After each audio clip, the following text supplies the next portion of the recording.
Hello everyone, welcome to the Office Excel course. In this section, I will introduce data validation. Setting data validation in Excel can help us to enter data quickly and correctly. Now, let's see how to use this tool. For example, we want to enter gender data in this column. Firstly, hold down the Shift key. Click the first cell and the last cell in the cell range to input data. And quickly select the cell range. Click Data Validation in the menu bar. Fill in the validation criteria in the settings. Select List here and enter male, female in the source.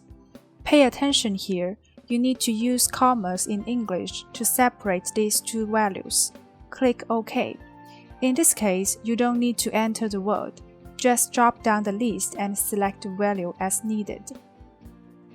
Data validation also allows us to avoid entering incorrect data. For example, the length of the phone number is 11 digits. We can select the cell range and set the criteria of data validation as text length. Then set the data equal to value 11. If we put more or less digital than 11, the entered value will be regarded as invalid. In this way, entering incorrect data can be avoided effectively. Data validation is very powerful, which can set various kinds of criteria. You can use it flexibly to avoid errors.